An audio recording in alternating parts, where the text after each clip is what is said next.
As part of the Are You Fiscally Fit initiative, the benefits team is pleased to welcome to Google Stephanie Savides, Ahmad Ghavi, and Stephen Papapietro, if I pronounced that correctly. Our guests today will be sharing their insights on the home buying and mortgage processes. And to give a bit of background information on the three speakers today, Stephanie Savides has been a licensed real estate broker since 1994, has lived on the Mint Peninsula her entire life and is a local expert. And she recently started Savides Real Estate in February of this year. She sold over $65 million worth of property, representing both buyers and sellers in all price ranges. She specializes in the areas of Menlo Park, Palo Alto, Atherton, Portola Valley, Woodside, Los Altos, and Los Altos Hills. Ahmad Ghavi is a mortgage loan officer from Bank of America. He has 24 years of experience in the mortgage industry and has shared his expertise to personally assist thousands of families with responsible and affordable home financing. Stephen Papapietro is also a mortgage loan officer from Bank of America. He has 16 years experience in the mortgage industry and an extensive background in assisting first-time home buyers, high net worth borrowers, self-employed borrowers, and investment borrowers. In addition, he has a great deal of experience in conventional loans, investment property lending, and non-conventional jumbo lending, as does Ahmad. And with that, I'll hand it off to Stephanie. Hi. First, I want to thank Minna for organizing this and thank all of you for coming. This is a great opportunity for us, and we're very excited to be here. As Minna said, I'm a real estate broker, and I've actually worked with many Google people here and have helped them successfully buy houses. So it's really, I think I have some understanding of the way you all think and operate around here. And I know that Steve and Ahmad have also worked with several Google people, but this is our first time coming to give any kind of talk or presentation here. And actually, I don't give these presentations very often. Usually I'm just out meeting with clients and looking at houses. So this is kind of fun for me to do. First, just to get some general idea about all of you, do any of you own a home? Can you raise your hand if you own a home? Okay, so actually those are more people than I thought who would currently own a home. Do any of you not own a home but owned one in a different state? Okay, all right. So yeah, I know that someone had come and I think given a talk a few months ago and talked about how it's horrible, to buy a house right now. And in some cases, for some people, it probably is, but I think that we also feel that in many cases it's actually a really good thing to do. And so we'll talk about the ways you can try to decide for yourselves whether it's the right time to buy or not. And then if you decide you do want to buy, we'll talk about the process you go through in qualifying for a loan and then actually buying a house. So the first step in the process of deciding whether you want to buy anything and then buying it is determining how much you can afford. So I'll turn it over to Steve and Ahmad to discuss that.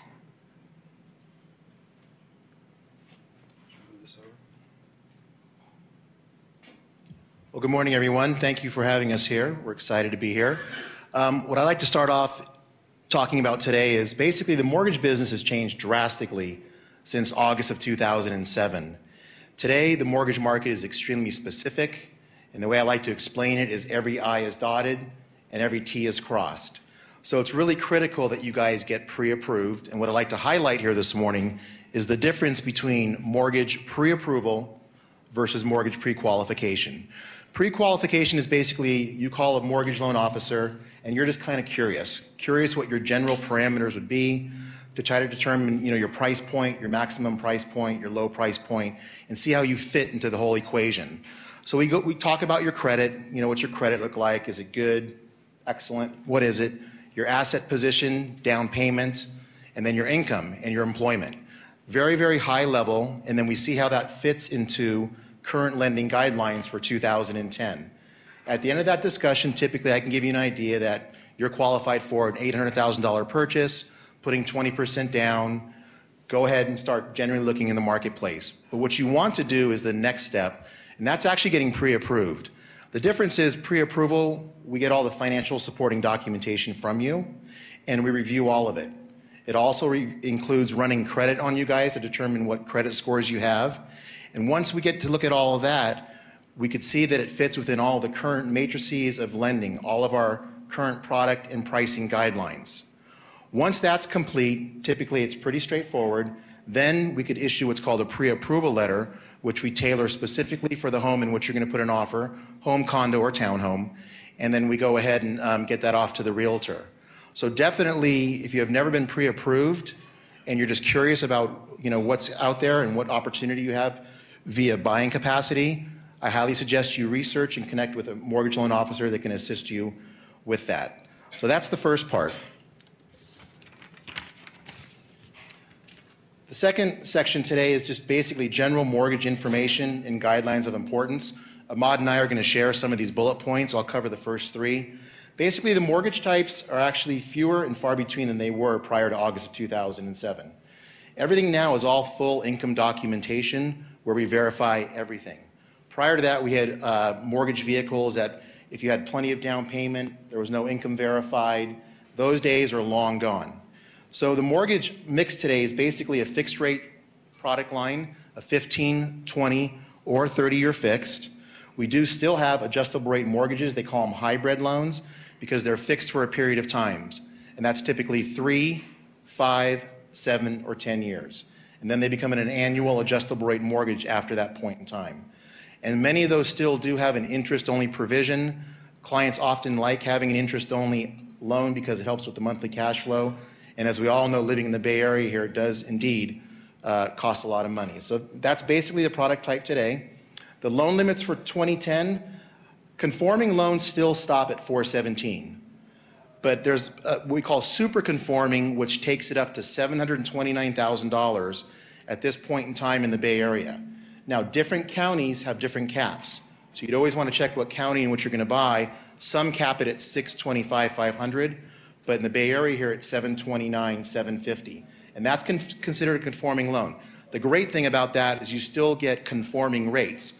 So there's no pricing variation between a loan of $417,000 or a loan that's $729,000. And then we have our non-conforming product line, which technically is jumbo. And that's anything greater than $729,000, $750,000. And at Bank of America, we lend up to $5 million. And that's all considered jumbo/super jumbo. Down payment requirements. Ideally, if you could put 20% down, that's going to get you in the best driver's seat because it'll be typically one loan. There'll be no what's called PMI, which stands for private mortgage insurance. And we lend up to 20% down up to a $2 million loan at Bank of America. Now, if you want to put less down, we can do as little as 3.5% down, and that would be an FHA loan.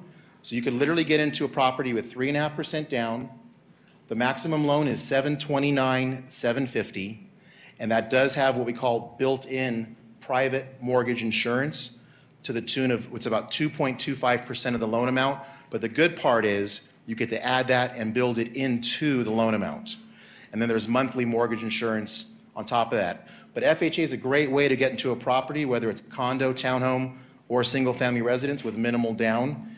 And those are basically the offers with down payment. Always the more the better. I mean, when you go above $2 million, you're going to need to put typically 25% down, and then as the loan amounts go up, down payment does increase. So with that, I'd like to turn it over to my business partner, Ahmad Ghavi.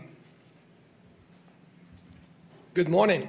I'm going to be starting with the 3 C's of lending. Number 1 being capacity.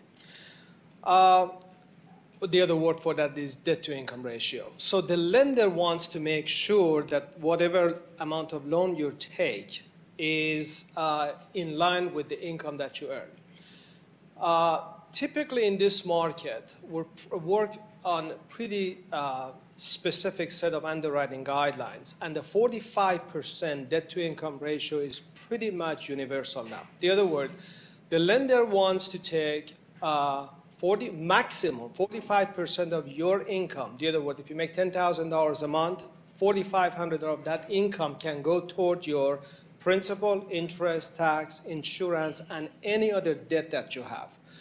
So it is important that if you're out there looking for the property and you don't go out and lease a car or you don't go buy a car.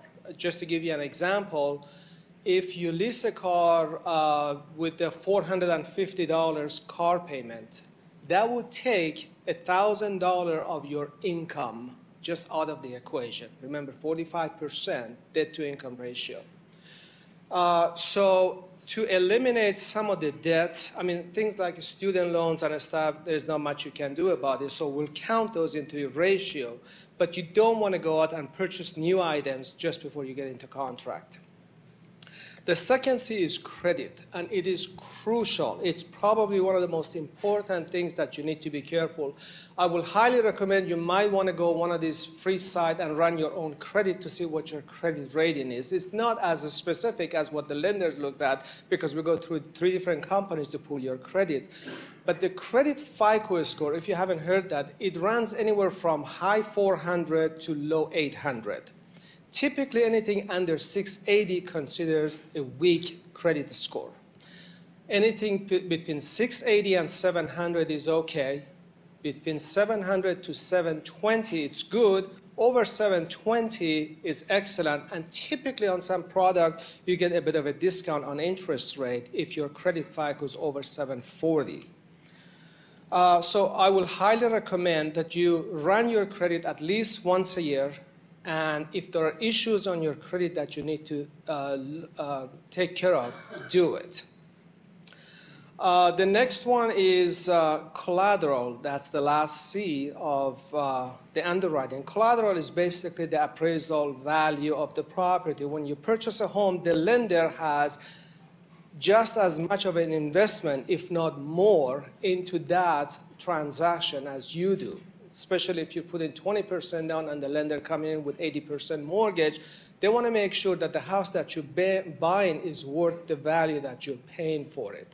They want to make sure that there's no health and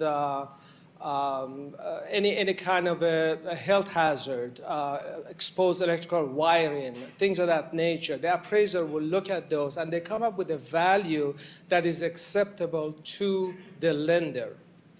And based on that, they move forward with the processing of the mortgage. The PITI is just a lingo that you all, I'm sure, heard of. It stands for principal, interest, tax, and insurance. Going to mortgage deductibility, none of us are tax accountant or CPAs, but generally, up to $1 million on a first mortgage, and up to $100,000 on a line of credit that is used to improve the property is fully tax deductible, along with your property tax. So that's as far as the tax deductibility goes. It changes from person to person, obviously, based on your income.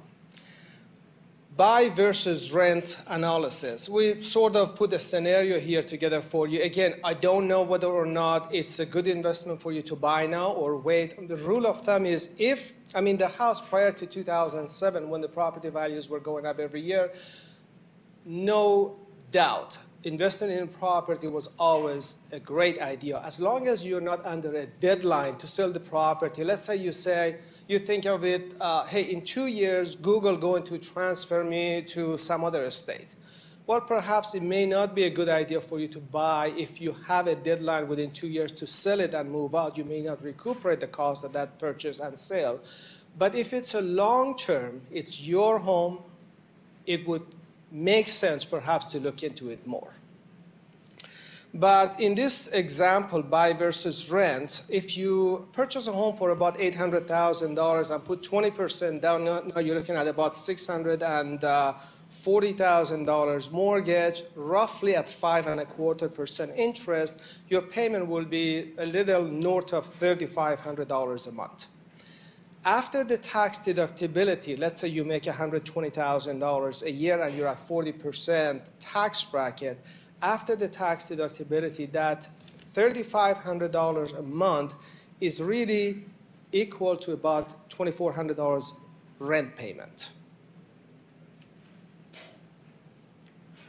When it comes to down payment, Steve mentioned about the amount of down payment. If you could come up with 20% down, you typically get the best program and best rate. Now, some of you may be a little short of coming up with the 20%. Maybe you have only 15%. So Two ideas. For those of you who have family member and the underscore is family member, it cannot be your neighbor, it cannot be other Googleians, it has to be a family member, grandparents, parents, brother, sister, who really, really loves you and are willing to give you gift.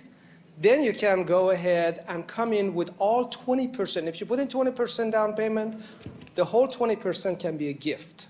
If you put in less than a 20% down, let's say you put in 10% down total, then the 5% has to be your own fund. The other 5% can be a gift fund. Another idea, let's say you have 17% down payment and you really want to push it to 20% to get the best program. And let's say you have $50,000 worth of 401k here. In a lot of institutions, you can borrow against the 401k. The beauty of it is because you pay back to your own fund, we don't debt service you for that payment. So if you have a $300 payment to pay back on that loan against your 401k, we don't count that as a debt against you. So it won't go against your debt to income ratio. Property tax, typically, these are the things that you need to consider when you're looking at the property. On top of your payment, your property tax, depending on which county or which city you buy, it runs anywhere from 1.125 to 1.25% of the sales price. So you're buying an $800,000 property at 1.25%, that's about $10,000 a year. Now you pay that semi-annually, $5,000 every 6 months, or you can have the lender collect that money, 1/12 of it every month on top of your mortgage payment, so you don't have to worry about it.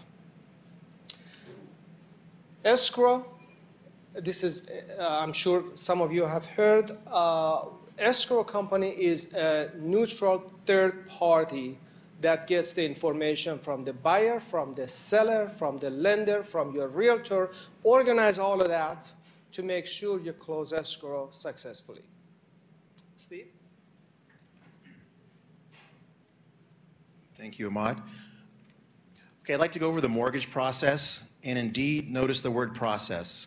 In the olden days when we started, we literally could close escrow sometimes in 2 weeks, sometimes a week, but those days have changed. So the process basically starts with you guys.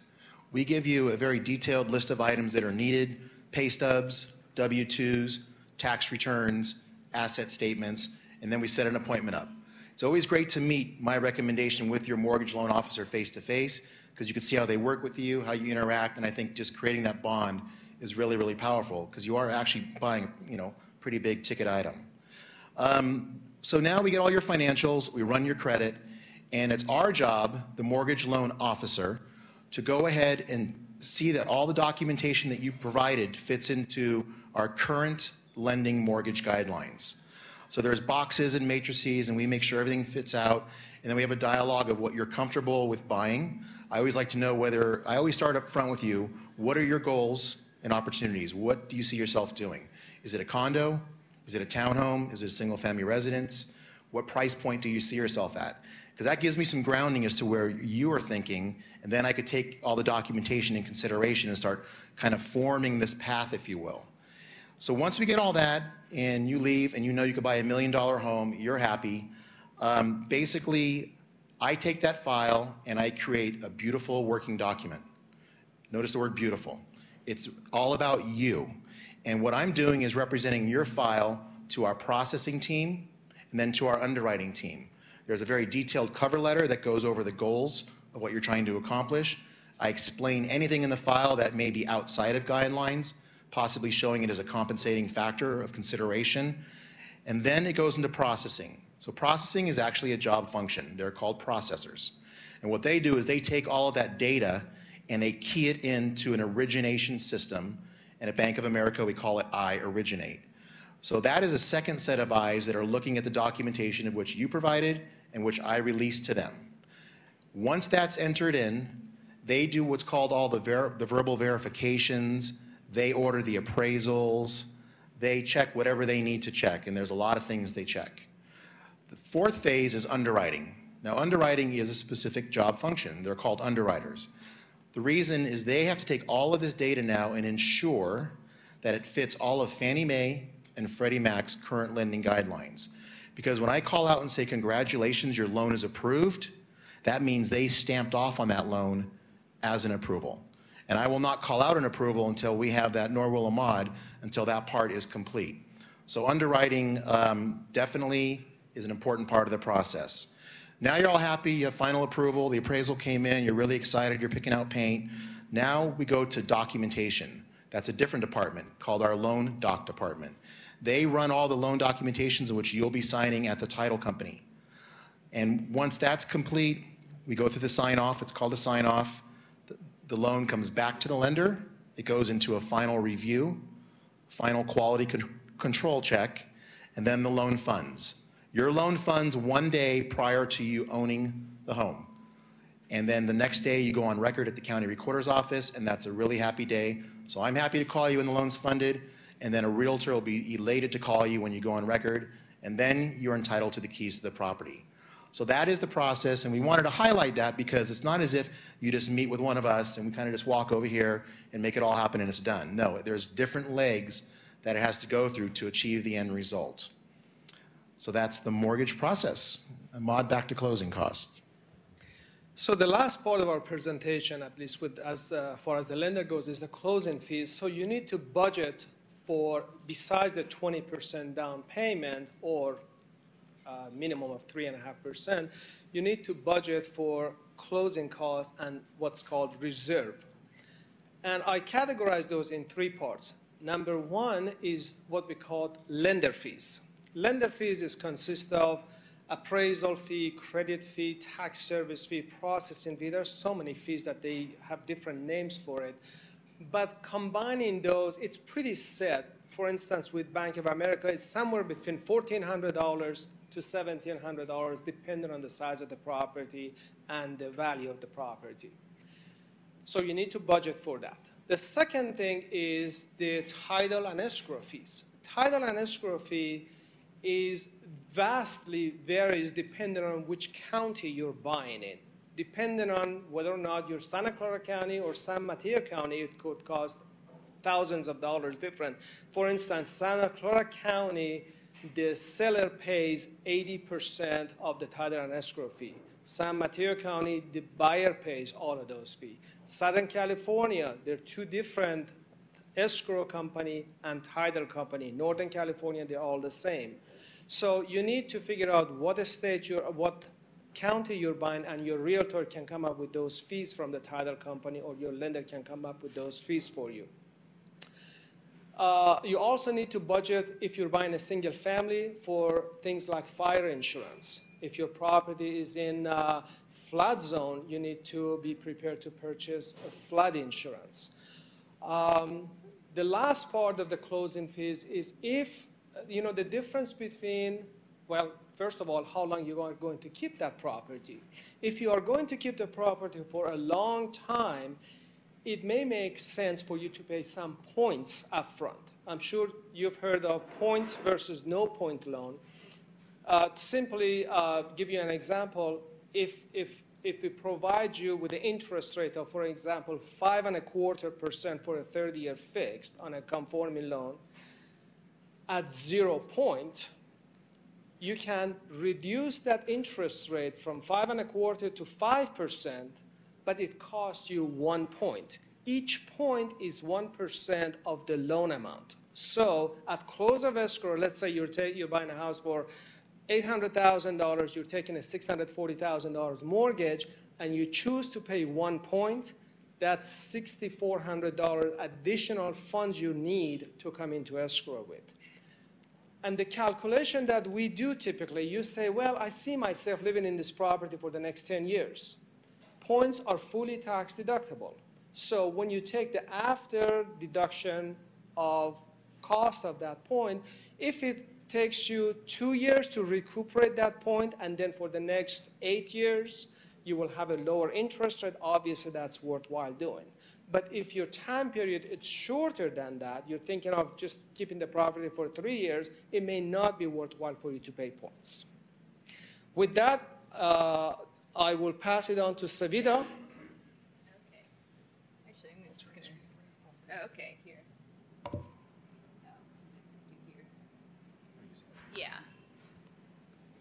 Okay, so now after you've met with Steve and Ahmad or with a loan officer, you should be coming away with knowing how much you can afford to pay for a house or a condo. So hopefully you will have in your mind the maximum price that not only you're approved for, and you should have a loan pre-approval letter, but also what you're comfortable spending. You know, they'll have gone over what your monthly payments will be and all that. And so in your mind, you know how much down payment you have. Hopefully you have a dollar amount that you're willing to spend on a house. Okay, so that's your target amount that you feel like you can afford to spend. So now it's the fun part. Now you get to go look around and see what you can actually get for that price. And that's the next step of really deciding if it's the right time to rent or to buy. So the first step would be to just start fiddling around online. There's a lot of sites, MLSlistings.com, Zillow, Twilio. You can just start plugging in your price range. And I would suggest when you first start searching online to go up a little bit in price. So maybe your cap you think is $800,000. Maybe search up to $900,000 or even $1 million for a couple of reasons. One, sometimes houses will come on at that price and then ultimately sell for a lower price. And then also it kind of helps to know what you could get for your target price and also what you could get for a little bit more, because it could be that when you start searching, you say, gosh, I just can't find anything I like for $800,000. I mean, I'd be better off renting. My rental is a lot better than whatever I could afford for $800,000. But, for $900,000 or $1 million, those houses are looking pretty good, and about a year from now, I probably could afford that. So, that would be, in that case, maybe you would wait a year before you want to buy something. Or maybe you say, well, for $800,000, I can actually get a small house in a great neighborhood where I'd love to stay, and I know in about 2 or 3 years, some of my stock options will vest or whatever, I'll have some extra cash, so then maybe I can have that great house or that small house in a great neighborhood, and then in a couple years I can expand it, remodel it, and actually stay in that house. So, it all kind of factors into your decision about whether it's the right time now to buy or just to continue to rent. So searching online kind of gives you a general sense for what's out there, but I'd be careful when you search online because, first of all, I wouldn't pay too much attention to the value some of those Zillows and some of those sites give you. Their valuations are often not, really accurate, but those sites are good as far as, you can see what's available, and also you can go, oftentimes they have maps, Google Maps, you can, check things out there. But then I would suggest finding a realtor to talk to really then go through with you the ins and outs of the different neighborhoods, what the school districts are like, what kind of shopping is nearby, just, really explain to you kind of the nuances of the neighborhoods. And that's why it is important to find a realtor who's familiar with your target areas. And as a buyer, it really does make sense to work with a realtor because you don't pay the commissions. The seller is the one who pays the realtor commissions.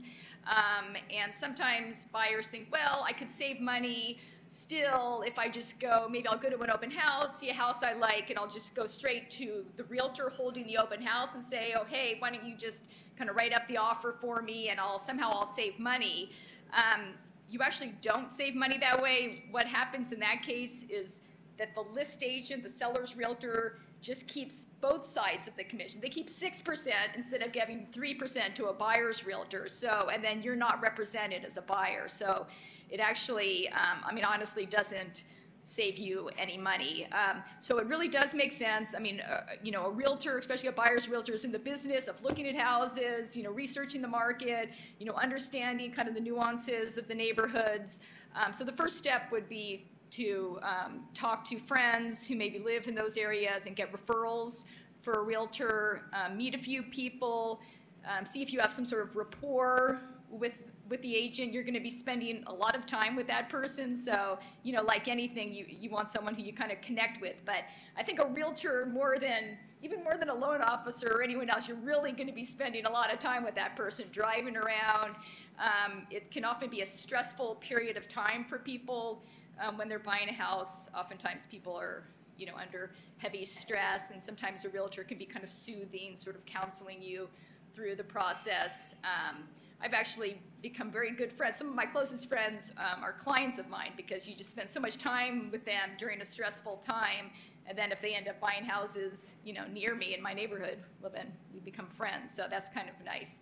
And then once you do have a realtor, then, you know, it's good to work as productively with that person as possible, like anyone. I mean, just give them feedback, be responsive, and the more you give back and the more you show them that you're serious, the more they'll put out for you. And a lot of realtors can find out about properties before they come on the market. They know good strategies if there's multiple offer situations, and things like that. So, and then another thing, when you are looking at houses, it really is important to consider resale value. Even though you think you might be in a house forever, chances are you won't. And even if you have no kids, say today, you might think, well, I don't really care about school district, I don't have any kids.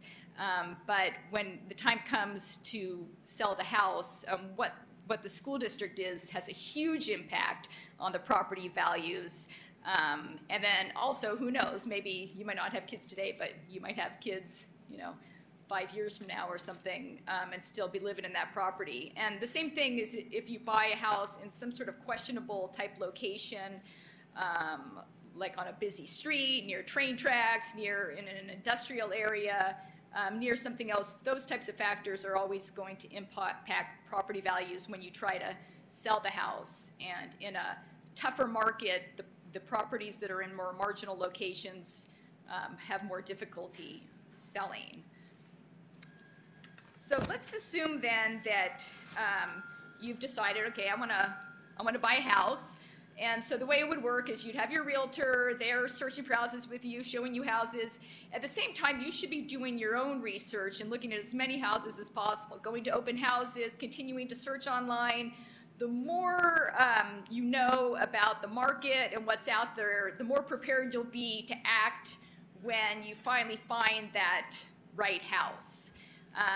I've had several instances over the years where I've had clients and, you know, I know what's out there, and so I'll show them a house that I know is exactly what they're looking for, and they see it and they love it, but unfortunately it's the first house they saw, and, you know, most people just feel like they can't just buy the first house they see. They feel like, well, gosh, I need to go look at all my options. If the first house I saw is the best house, how do I know, you know, this is easy. How do I know I won't find 10 houses that are just as good or better? And so, and they have a good point, they do. People need to feel like they've explored all their options. But unfortunately, sometimes by the time they explore the options, then that first house, which was the perfect one, is gone. And you can't really avoid that, but I think what you can do is once you get serious about looking for a house, really try to get out there and see as many things as you can, so that hopefully when the right house does come along, you will be ready to act. Because in today's market, the hot properties right now are actually getting multiple offers and are selling. So in Palo Alto, say anything under 1.3 million is a very popular price range. And so a lot of those, any good house that comes on in that price range is probably selling within a week after coming on the market, often with multiple offers. So to really have a chance, you have to be able to see a house and then be ready to act on it. So to be ready to act, be prepared to act, to be ready to act, you need to have done your research, looked at a lot of houses, know the market, know this is the house I want to go for. You also have to be pre-approved for a loan. You have to have a loan pre-approval letter from a reputable lender. No seller is going to take you seriously and want to consider your offer unless you have a strong pre-approval letter. I mean, from like a Bank of America or some really strong lender, that's the best. So then, once you find the house in California, or in this area, it's a little different from some other areas. So in this area, the seller actually gets property inspections up front before they even list the house. So once you find a house that you're interested in, you ask for it's called a disclosure package. And there'll be a whole package where the seller will have filled out a bunch of disclosures disclosing everything They know about the property that's, that would be relevant to you. And then they'll have a whole property inspection that talks about a 30-page report talking about the condition of the property, and also a termite report, sometimes a roof report, some other reports. So you'll have the opportunity to review all this and really know about the condition of the property before you make your offer. So you'll have to then sign all that, sign the contract, have your pre-approval letter, and then if there are multiple offers, that's where there's strategy involved that you'll talk with your realtor about, how to make your offer look better than the others besides just price. And actually that's where a realtor, especially one who has been successful in multiple offer situations, can have huge value. Because actually, at that point, honestly, who your realtor is can be critical, because all the other realtors in the area know each other, and they kind of know who they can trust and who has a good reputation.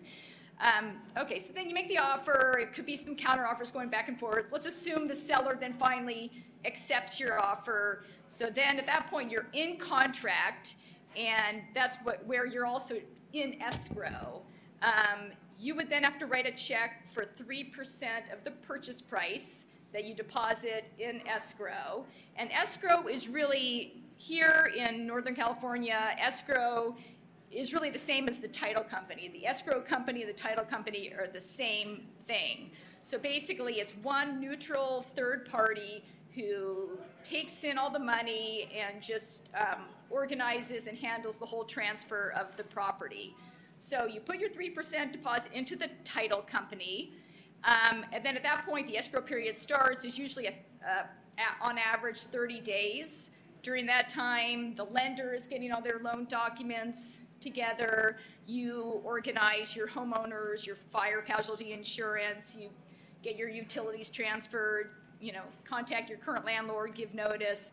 You basically have 30 days to get ready to move.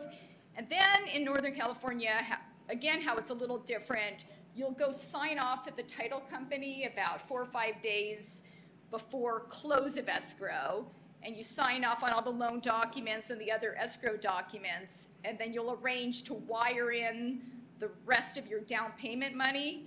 And then after you've done that, 3 or 4 days before close of escrow, that's it. You don't have to do anything else. Nothing happens on the day of closing. In some states, on the day of closing, everyone sits down and signs.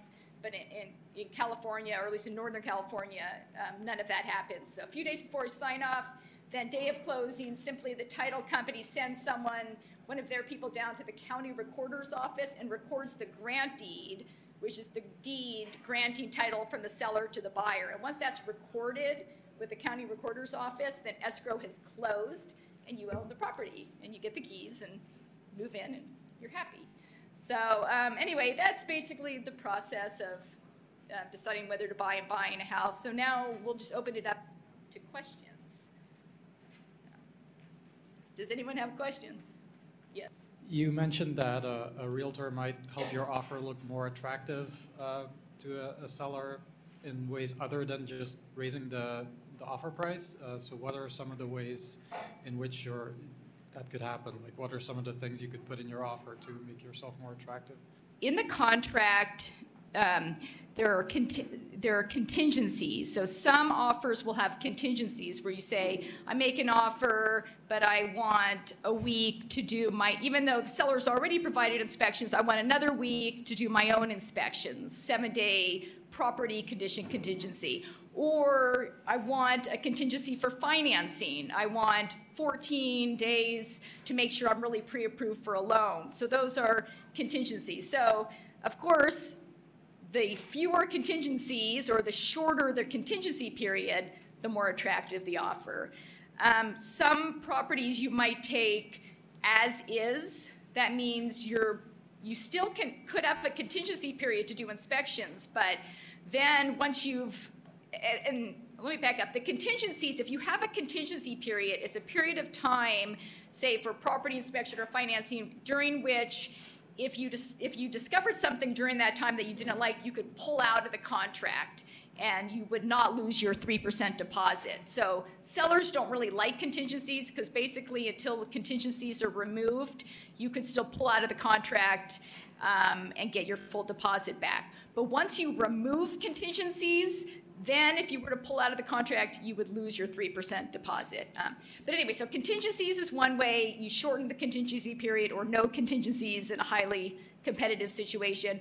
Also, as is versus not as is. As is means you're willing to take the property in whatever condition it is in at the time you enter into the contract.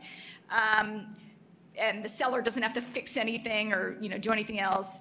But versus not as is would mean the seller has to fix a lot of things before close of escrow. So obviously sellers don't like that as much.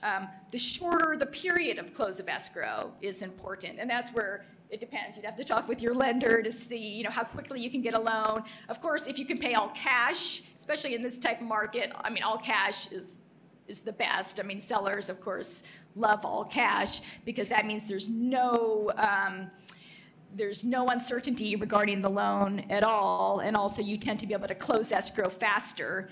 Sellers want to get their money as quickly as possible. Those are kind of the main things. And then there's kind of the intangibles, and these intangibles are more important than you think. Again, just the other realtors kind of knowing each other, knowing what realtors they can kind of trust, who they believe have, certain realtors have a reputation to probably have more trustworthy clients and the realtors are just known that they'll get the job done versus others are known to be a little flakier and you're just always not certain what's going to happen with that transaction. Because when a seller goes into contract, the main thing they just want to make sure that thing closes. They want to make sure the transaction goes through like it's supposed to, and you close escrow. The worst thing that for a seller is to go into contract and then have the buyer back out, because then it just taints the whole property. It just is a mess. So anyway, those are some of the things. So I hear a lot about the resale value and how you should consider the resale value when you're going in, but isn't that priced into the price of the house? Like I hear like condos have a very low resale value, but that means you're paying less for it too, right? So why is resale value different than the value you're paying for the house? Well, no, that's a good point. And actually, that was something I originally was even going to touch on. I mean, it is a good point. If you're buying right now and you're paying less anyway. So if you truly are buying a property at a discount, so for instance, if you're in a bad school district or you have some negative, you're on a busy street next to the train tracks or something like that, if you are paying right now that discounted lower price for that property, then, and knowing that when you sell it, you're also going to, be selling for a discount, then you're okay. So actually in today's market, probably you would be okay. Where you would get into trouble, more trouble, would be in some markets when the market is really booming. So say in 2008 when everything was selling, it just didn't matter where you were. Those types of markets, you might end up buying one of these condos or these houses in a bad school district, and you might not be buying it for a discount. And then when the market goes down and it's a bad market, it's those types of marginal locations that really go down even further than the others. And so that's where then you'll just have to wait longer until the market picks back up before you can sell if you want to try to recoup your price. So. Question in San Francisco? What? Hi. Hello? Hi. Are there any good ways or online tools to rate neighborhoods or to find good school districts, or basically just what are the neighborhood valuation tools that consumers should be using? Well, you can definitely look for the school district. So you can online, you should be able to figure out what school districts is in. And then there are sites, greatschools.com. I mean, there are a couple of sites where you can look up schools and get all their test scores. But even then, it's helpful to talk to a realtor because sometimes the test scores alone don't really tell the full story. I mean, in the elementary schools and middle schools, probably it's called the API score. If you want something ideally in the 900s or the high 800s, and those are usually considered strong school districts. But there's also, a lot of other factors. The high schools, it gets a little more marginal. For instance, I live in Menlo Park, and our public high school is called Menlo Atherton. And if you look at the average sort of test scores, API, median test scores, They're not super high, and that's because we bus a lot of kids in from East Palo Alto, East Menlo Park, where they would have lower scores. But the people who are in the know that actually that school has very strong AP classes. I mean, many kids who go on to the top colleges. It's just that, a lot of the kids we have very strong AP classes, but also many kids who pull down the scores. And so even though you might look up online and see the average scores are not high, in reality, that could be still a very good high school for a good student. But yeah, so I think it's mostly that online would be, you look at the schools. As far as the neighborhood, I don't know. I'm not sure. I think you really would probably just have to talk to people who really know the neighborhoods to really understand that. I don't know of an online site for that. So the length of escrow is determined by what? There are some, 30-day close of escrow. There are some 45 days. Like, who determines that, and what can a buyer do to reduce it if they want to? That's one question. The other question I had for Ahmad and Steve is regarding mortgage, like hunting or looking for the best mortgage. When is the time to do that? Because I hear conflicting things that when you made an offer and you're in contract, you don't have time to really start looking at that time. You should have done it before. But how do you do it before when there is no property that you will be, given a consistent rate on, right? The pre-approval doesn't come with the rate. Right. First I'll answer the length of close of escrow, and then I'll let these guys answer your other question. That's just something that's the length of time for close of escrow is just something that's negotiated in the contract. It's put in the contract. A lot depends on how fast the lender can get the loan pre-approved, and it really, so actually that's almost the main thing it's really, so actually maybe you guys should talk about that. It's really probably more up to how fast you can get the loan. If you're paying all cash, some people close within a few days, although even all cash, there still are logistical things you need to get together. You would probably still put a week or two, but so 30 days to 45 days, people will accept. Sellers tend to not want to go much longer than that if possible, just because too many things can happen. If you have a long close of escrow, 60 days, there's just too many variables. Suddenly the whole market could tank, and and then the buyer could just panic. Just people get uncomfortable letting the period go more than really about 45 days. But I'll let these guys.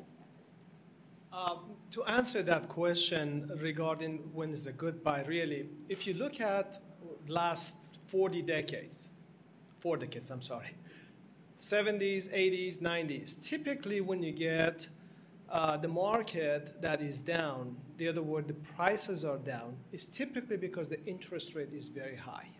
This is such a unique market that not only property values are down, but also the interest is down. We don't know how long the interest rate is going to stay down. But that creates an opportunity for those of you who are perhaps been waiting not to wait any longer if you're going to keep the house for a long time. As far as the 45 versus 30 days, when you lock into your interest rate, once you're in a property, once you're in contract, 30-day interest rate, 30-day interest lock is cheaper than 45-day, 45-day cheaper than 60-day. It is crucial for you to do your homework, and that goes to pre-approval. If you're seriously considering purchasing a home within the next 6 months, talk to a lender, get pre-approved, and if anyone, for instance, Bank of America, if you talk to us, we'll put you on our site, so on a weekly basis, on a daily basis, you can monitor the interest rate on your specific kind of a loan and see the direction of the interest rate. You can't lock it until you're in contract, but you can sort of follow the trend of the interest rate, and then you can do your comparison, call 2-3 different banks and find out, hey, today on this particular rate, where are you? That's the base of comparison before you get into the contract. I hope I answered your question. Excellent. You need to go ahead. I also think, 1 second please, to answer a little more of that, it's really important that you hook up with someone that you can work with, because we find that there's many lenders out there that promise you the moon and they cannot deliver. So I caution you with that. Make sure you talk to a reputable lender. Bank of America, we're doing Bank of America loans. But I've been a broker before, but that broker model right now has changed drastically. Because when you broker a loan to a different entity, you're subject to all their underwriting guidelines, and you may not know it as well as you know your own. So we're typically going to be within an eighth of anything you find out there, and our pricing, just FYI at all you right now, is extremely, extremely attractive. So just get involved with someone that you know you can work with and that you trust. So I have a very basic question. Maybe you mentioned and it covered the debt-to-income ratios. In that context, at least as far as Bank of America is concerned, what exactly constitutes income? Because I guess a lot of the people in the room will be in a situation where they have a certain base salary and it might just be a third of their income or something. And so far from different lenders, I've heard, well, conflicting, or I guess conflicting information might depend on the lender. Some go with 36%, but they're willing to take into account your bonus. Some take 45%, but they're only looking at your base salary. Maybe you could explain that and elaborate a little bit as to what exactly constitutes income for Bank of America. Excellent. That is a fantastic question because we run into that all the time. So when it comes to income, first of all, there's different if you're self-employed versus if you're employed. If you are self-employed, we'll take your adjusted gross.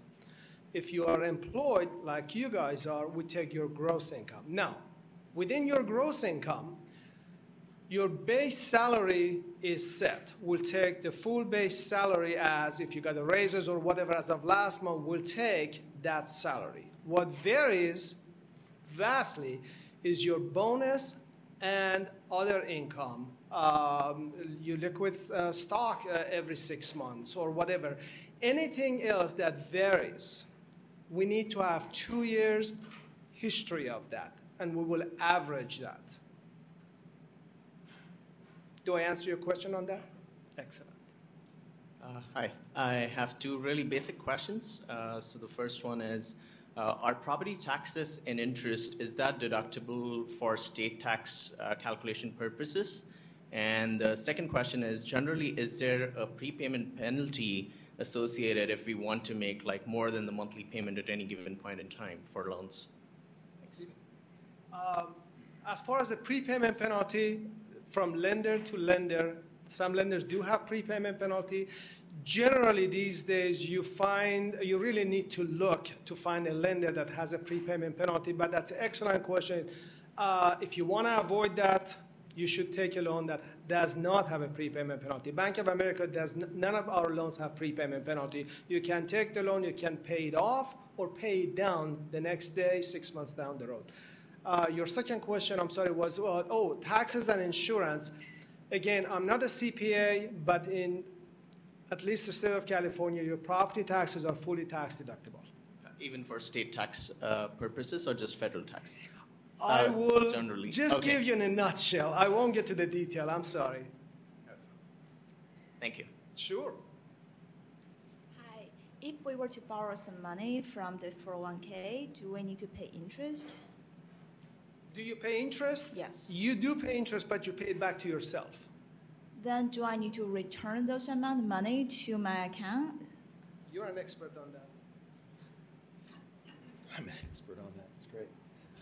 Typically what happens, you borrow against your 401k, and the general guideline is this. You cannot borrow more than $50,000. So let's say you had a $200,000 401k.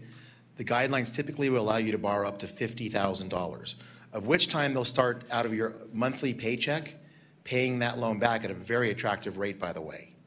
So you end up paying it back through time as long as you're employed.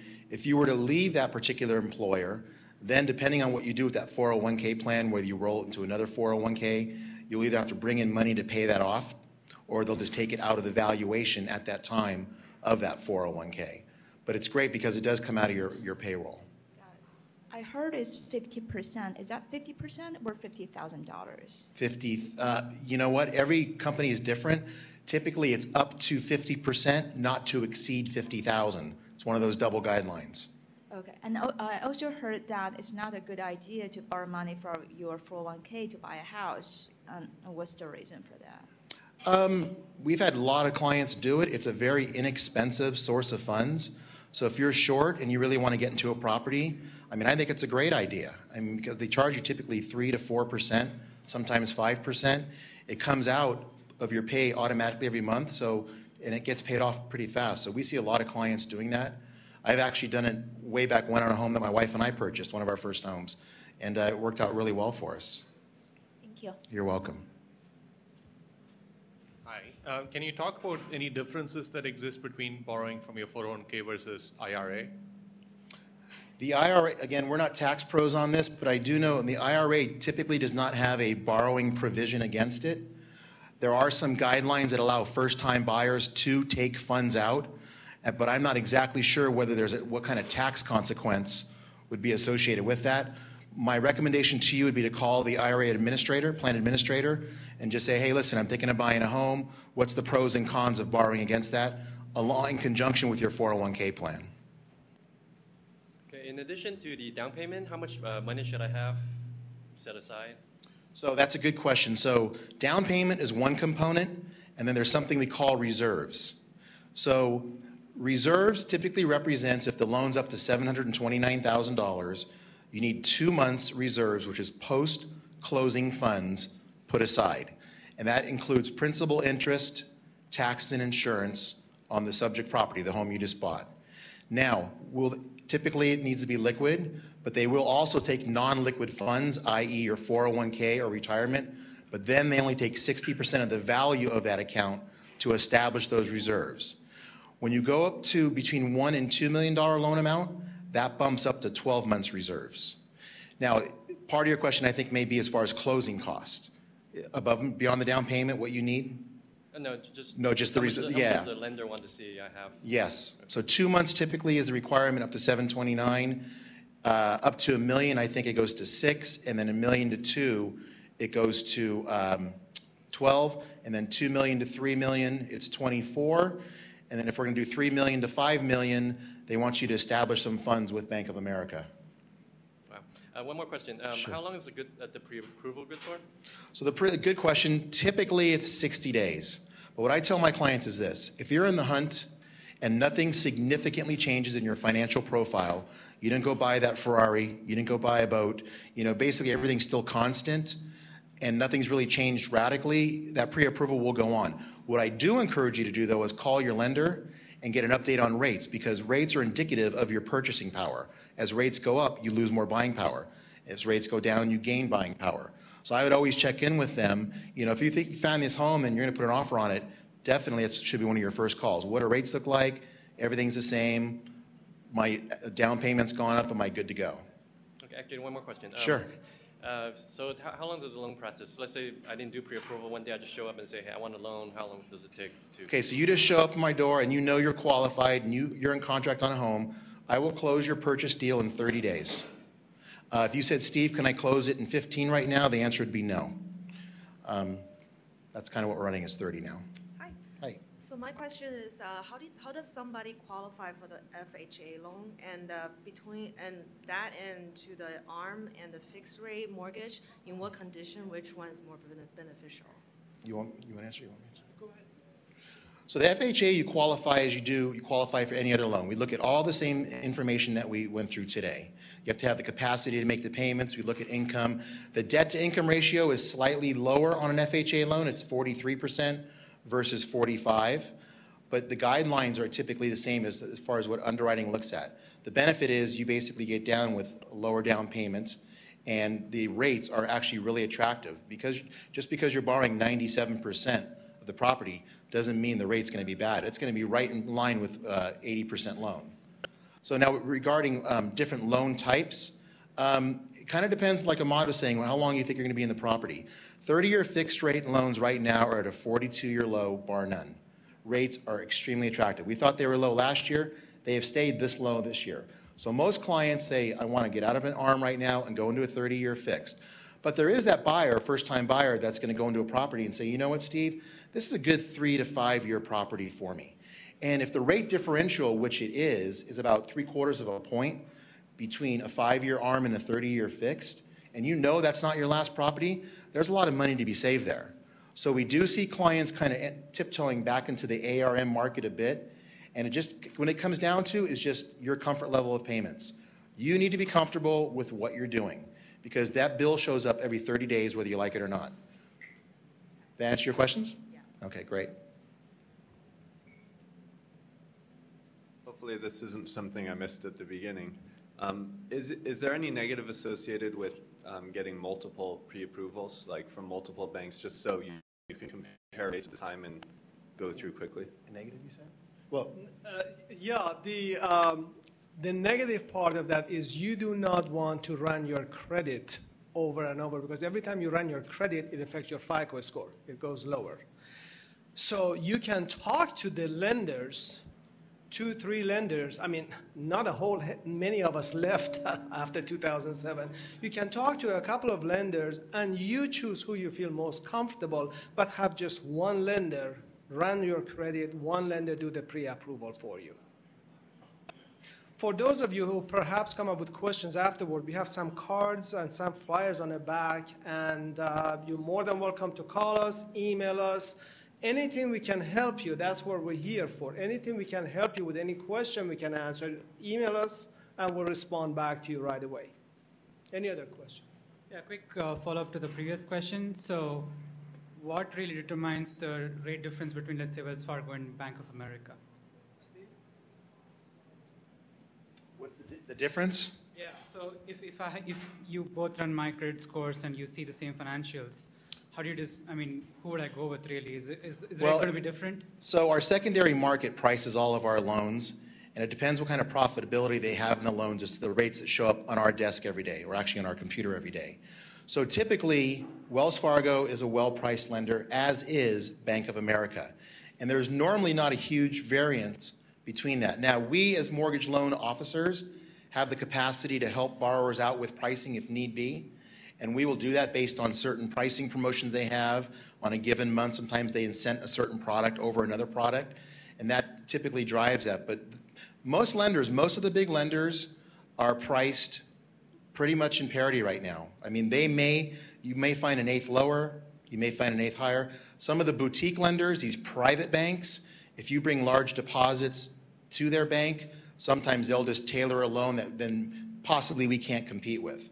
But other than that, I mean, it's typically all driven by our secondary markets, what the bond yield's doing in conjunction with the stock market, and we're typically right there. You want to add anything to that? Yeah, I mean, depending on lender to lender, Bank of America at least right now, we are extremely competitive on a purchase market. So I really don't lose a loan to a competitor. If you're in a contract purchasing a property and you say, Ahmad, I want a 30-year fixed rate mortgage, I doubt very much that if we lose that to a price, because we have some flexibility there.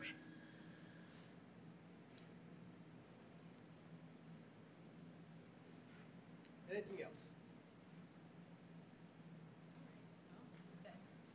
Well, thank you all, and we've left business cards in the back in case you ever want to contact us later, have any questions. Thank you very much. Have a great day.